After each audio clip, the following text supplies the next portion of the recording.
The Gulf War is history now, but revelations of Saddam's dark ambitions continue. We now know he launched a top-secret crash program to test a nuclear bomb just before his invasion of Kuwait.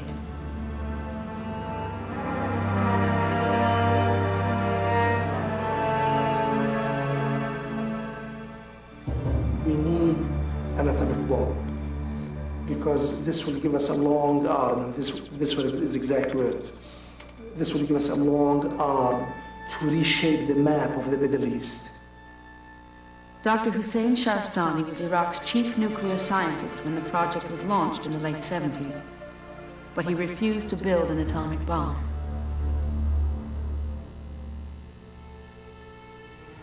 And for it, he would pay a terrible price.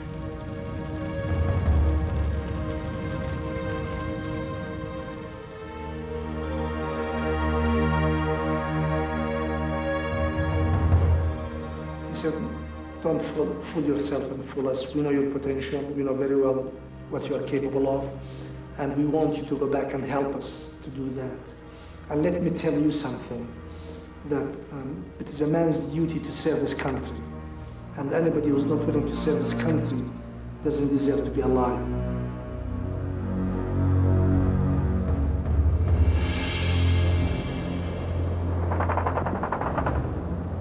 As we watched the Gulf War explode on our television screens, another story was unfolding beneath the barrage of fire.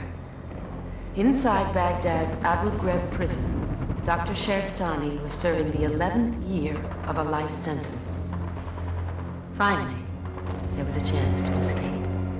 So when the city was blacked out, and I planned that I'll be able to get to the family and out of Baghdad the same night, and the security won't know of my escape till next morning, I thought then this perhaps was the chance that I should really take. And I knew that my father was escaping, but my mother didn't tell us that. And even when we asked her, she said, no, there's no such thing. But I know that my father was escaping. And we always had discussions about it, we knew. Because they mustn't know. If we are arrested and tortured, if they can, it's bad enough if we're arrested and tortured. But if they can quote and that they were aware of what was happening, they'll be in a much worse condition. Against all odds, they escaped.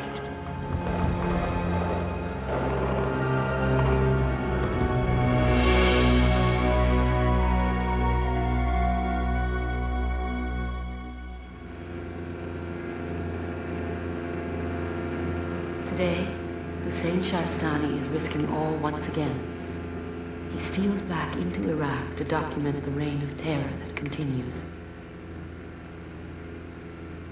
For a man who escaped Abu Ghraib prison, it's a major act of conscience to re-enter Iraq. As Iraq's chief nuclear scientist, Shahristani stood up to Saddam in the late 70s and suffered imprisonment and torture. Then he escaped. But now he is defying Saddam once again by videotaping his ongoing brutality for the world to witness.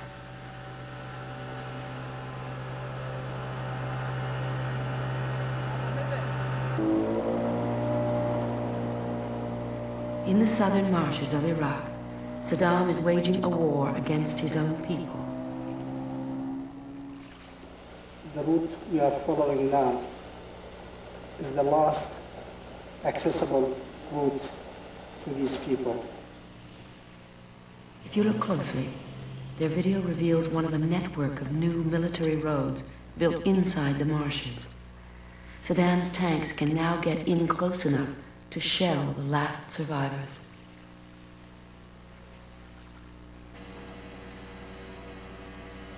The voice on these reports is Canadian. Bernice Holtham, Dr. Shahristani's wife, has embraced this foreign world as her own, as dedicated as her husband to exposing the tragedy of Iraq.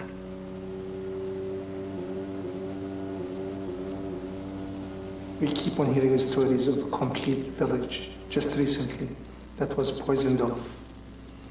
A village is surrounded, and the village with its inhabitants and animals were just burned off.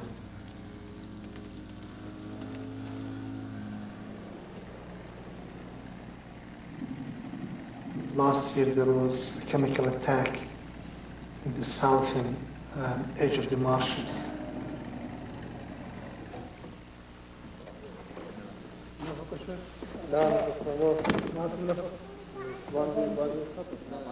A doctor tends to the smallest victims.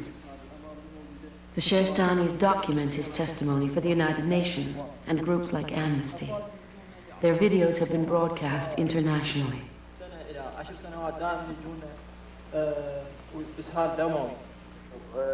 The world knows something of Saddam's campaign against the Kurds, but his war against the Shia of Iraq remains largely unknown.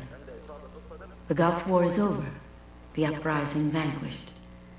Yet for the Shia of the South who rose up against Saddam, the war still goes on.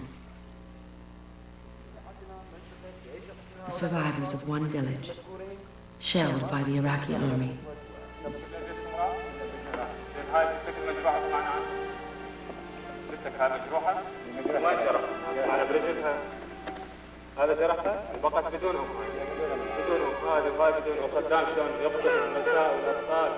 What's going on in the south of Iraq is one of the human tragedies that's of our time.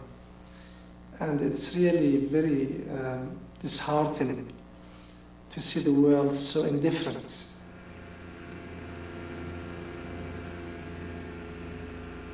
On school break last year, the Shahrestani children accompanied their parents inside the Haweza marshes. As a family, they felt the need to do something dramatic to get world attention.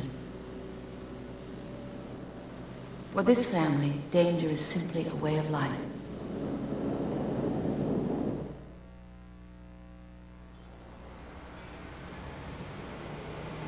Their city of exile. To many people, post-revolutionary Iran seems an unlikely symbol of freedom. But it's a haven for the Shahrestanis. It's close to Iraq, and Dr. Shahrestani is tolerated here as a thorn in Saddam's side. Even so, they must live in anonymity. With neighbors and classmates, they use an alias, because Hussein Shahrestani is still on Saddam's hit list. For 4 years, they have moved from apartment to apartment, keeping no fixed address. For the Shahrestani family, this is normal life. The girls brought it, not you. No, it was me, I think. Yeah, it was them. I even remember the shop where they got it, okay? But You bought it? Mariam and I bought the two of them together. Okay, you tell the story. Okay. Let Mariam tell the story. Mohammed was only a baby when his father was arrested in 1979. Miriam, then 3 years old, barely remembered her father. Now she follows in his footsteps as a chemistry student. Zahraء, the eldest, remembers it all. Today they have a new sister, Zainab. Her birth, like their escape from Iraq, seemed a miracle. Keep going.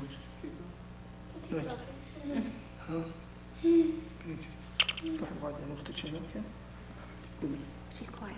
Keep going. You have to draw in more among yourselves to keep together, to keep a family going, and to get your strength, to encourage each other.